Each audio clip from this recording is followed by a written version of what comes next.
పాల్గొన్న పౌర్ణమి, దీనినే హోళీ పండుగగా జరుపుకుంటారు. ఈ రోజే లక్ష్మీదేవి క్షీరసాగర మథనం నుండి ఉద్భవించింది. అంతటి పవిత్రమైన ఈ రోజు ఏమి చెయ్యాలి? ఏ ఆచారాలు పాటించాలి? ఎలాంటి దీపారాధన చేస్తే సకల దోషాలు, ఆర్థిక ఇబ్బందులు తొలగిపోతాయో, సకల ఐశ్వర్యాలు కలుగుతాయో తెలుసుకుందాం. దానితో పాటు పౌర్ణమి రోజు ఈ ఒక్కటి తింటే చాలు, మీకు తిరుగులేని రాజయోగం పడుతుంది. అది ఏమిటో కూడా తెలుసుకుందాం. అసలు హోళీ పండుగ వెనుక గల పురాణ కథ గురించి కూడా తెలుసుకుందాం. ఇలాంటి అన్ని విషయాలు తెలుసుకునేందుకు వీడియో చివరి వరకు మిస్ అవ్వకుండా చూడండి. మొదట హోళీ పండుగ అసలు ఎందుకు జరుపుకుంటాం, దాని వెనుక గల పురాణ కథల గురించి తెలుసుకుందాం. పురాణాల ప్రకారం హిరణ్యకశపుడు అనే రాజు చాలా మంది రాక్షసులు, అసురుల వలె అమరత్వం పొందాలనే తీవ్రమైన కోరికను కలిగి ఉన్నాడు. ఈ కోరికను నెరవేర్చడానికి అతను బ్రహ్మ ద్వారా వరం పొందే వరకు తపస్సు చేశాడు. ఆ వరం హిరణ్యకశిపునికి 5 ప్రత్యేక శక్తులను ఇచ్చింది. అతన్ని మానవుడు లేదా జంతువు, ఇంట్లో లేదా ఆరుబయట, పగలు లేదా రాత్రి, భూమిపై లేదా నీటిలో లేదా గాలిలో, అస్త్రం లేదా ఏ శస్త్రములు చంపలేవు. ఈ కోరిక నెరవేరినందున హిరణ్యకశిపుడు అజేయంగా భావించాడు. ఇది అతనికి అహంకారాన్ని కలిగించింది. హిరణ్యకశిపుడు తనను మాత్రమే దేవుడిగా పూజించాలని, తన ఆదేశాలను అంగీకరించని వారిని శిక్షించి చంపాలని ఆదేశించాడు. అతని కొడుకు ప్రహ్లాదుడు తన తండ్రితో విభేదించాడు. తన తండ్రిని దేవుడిగా ఆరాధించడానికి నిరాకరించాడు. అతను విష్ణువును విశ్వసించడం, పూజించడం కొనసాగించాడు. దీనితో హిరణ్యకశిపునికి చాలా కోపం వచ్చి ప్రహ్లాదుని చంపడానికి రకరకాల ప్రయత్నాలు చేశాడు. ప్రహ్లాదుని చంపడానికి ఒక ప్రత్యేక ప్రయత్నంలో హిరణ్యకశిపుడు సహాయం కోసం అతని సోదరి హోళికను పిలిచాడు. హోళికకు అగ్ని ప్రమాదం జరగకుండా ప్రత్యేక వస్త్రం ఉంది. హిరణ్యకశిపుడు ప్రహ్లాదుడిని హోళిక ఒడిలో కూర్చోమని మోసగించి ప్రహ్లాదునితో భోగి మంటల మీద కూర్చోమని కోరాడు. అయితే అగ్ని గర్జించడంతో హోళిక దగ్గర ఉన్న వస్త్రం ఎగిరి ప్రహ్లాదుని కప్పింది. హోళిక కాలిపోయింది. ప్రహ్లాదుడు క్షేమంగా బయటపడ్డాడు. తరువాత విష్ణువు నరసింహ రూపంలో సంధ్యా సమయంలో హిరణ్యకశిపుని చంపాడు. హిరణ్యకశ్యపుడి సోదరి అయిన హోళిక మంటల్లో కాలిపోయిన రోజు హోళీ. అందుకే హోళీ రోజు సాయంత్రం పూట ప్రత్యేకంగా ఇంటి ముందు మంటలు వేయాలి. ఈ రోజుకు ఇంకొక ప్రత్యేకత ఉంది. మన దేశంలోని కొన్ని ప్రాంతాలలో, ముఖ్యంగా దక్షిణాదిలో, ప్రేమ దేవత కామదేవుని పురాణం హోళికా దహనంతో ముడిపడి ఉంది. ఈ పురాణం ప్రకారం కామదేవుడు ప్రేమ బాణంతో శివుని ధ్యానానికి భంగం కలిగించడానికి ప్రయత్నించాడు. కోపంతో శివుడు తన 3వ కన్ను తెరిచి కామదేవుడిని బూడిద చేశాడు. ఈ సంఘటన హోళికా దహన్ రోజున జరిగిందని నమ్ముతారు. అందువల్ల ఈ రోజున కామదేవుడిని అతని త్యాగానికి దుఃఖించి పూజిస్తారు. హోళిక దహన్తో ముడిపడి ఉన్న అంతగా తెలియని మరో పురాణం ఏమిటంటే, పృథువు రాజ్యంలో పిల్లలను ఇబ్బంది పెట్టే ధుంధి అనే ఆడ రాక్షసి ఉండేది. ధుంధిని శివుడు శపించాడు. దీనివల్ల ఆమె పిల్లల అల్లరికి గురయ్యే అవకాశం ఉంది. దీనిని ఆసరాగా చేసుకుని హోళీ రోజున పిల్లలు అరుస్తూ చిలిపిగా ఆడటం ద్వారా ఆమెను తరిమికొట్టారు. ఆ రోజు నుంచి ఈ పండుగ పిల్లల విజయోత్సవంగా జరుపుకోవడం మొదలైందని చెప్పుకుంటారు. హోళీ పండుగ రోజు ఏమి చేయాలో మనం ఇప్పుడు తెలుసుకుందాం. హోళీ రోజు ఇంటి ముందు భాగంలో భోగి రోజు వేసినట్లు మంటలు వేయాలి. దీనినే హోళిక దహనంగా చెప్తారు.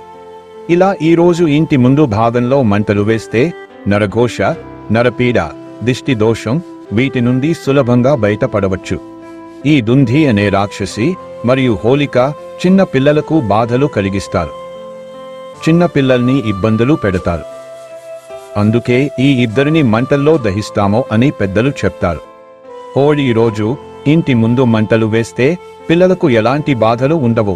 చిన్న పిల్లలకు అన్ని దోషాలు పోవాలన్నా, చిన్న పిల్లలకు ఉన్న దిష్టి దోషాలు పోవాలన్నా హోళీ రోజు సాయంత్రం మంటలు వేయాలి. ఈ మంటలు ఎలా వేయాలంటే, ఎండిపోయినటువంటి కర్రపుల్లలు తీసుకుని, ఆవు పేడతో చేసిన ఎండిపోయిన పిడకలు తీసుకుని ఇంటి ముందు కుప్పలా పోసి మంటలు వెలిగించి, ఆ మంటల చుట్టూ ఇంట్లో సభ్యులందరూ పిల్లలతో సహా 3 సార్లు తిరగాలి. ఆ తరువాత ఆ మంటల నుండి వచ్చినటువంటి బూడిదను తీసుకుని పిల్లల నుదిట మీద రాయాలి, చేతుల మీద రాయాలి.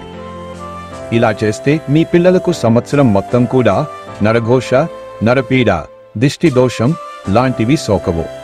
అనారోగ్య సమస్యలు, అన్ని దోషాలు తొలగిపోతాయి. పెద్దవారు కూడా ఆ బూడిదను నుదిటి మీద, చేతుల మీద రాసుకుంటే మంచిది. ఈ బూడిదను లక్ష్మీదేవి పాదాల దగ్గర పెడితే ఐశ్వర్య ప్రాప్తి, ఇంట్లో అన్ని శుభాలే జరుగుతాయి. ఈ రోజు ముఖ్యంగా పార్వతీ పరమేశ్వరులను నిష్ఠగా పూజించాలి. ఇలా పూజిస్తే వివాహంలో ఏర్పడే అడ్డంకులు తొలగిపోతాయి. ఈ పాల్గొన పౌర్ణమి రోజు అమ్మవారిని పూజించడం వల్ల విశేష ఫలితాలు కలుగుతాయి.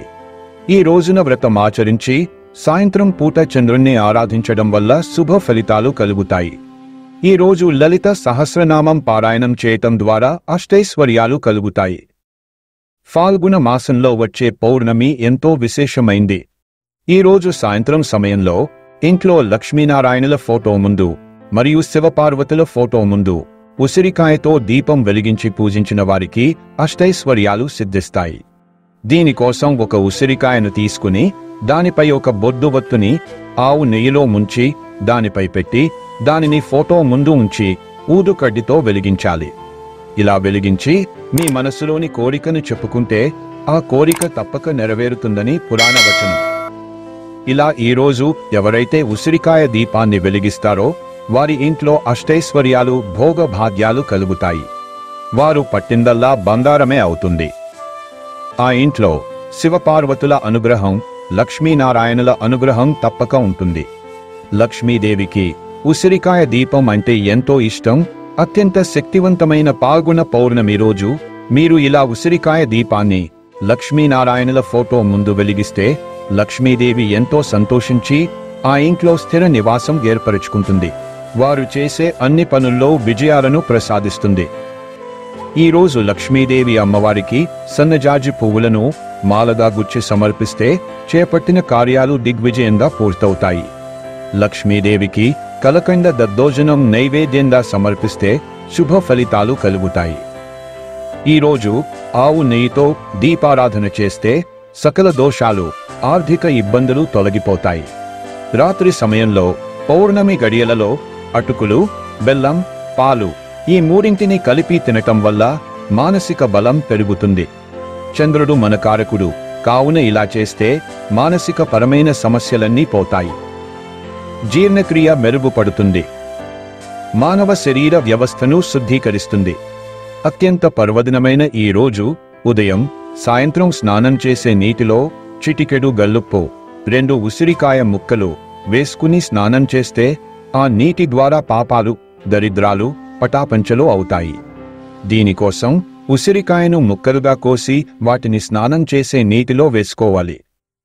అలానే చిటికెడు గల్లు ఉప్పు వేసుకుని స్నానం చేయాలి. ఇలా ఈరోజు స్నానం చేస్తే దిష్టి, నరదిష్టి మొత్తం మీ ఒంటి నుండి పోయి మీరు చేసే ప్రతి పనిలో విజయం కలుగుతుంది. దేనినైనా సాధించే దివ్య శక్తి మీ శరీరానికి వస్తుంది. పట్టిందల్లా బంగారమే అవుతుంది.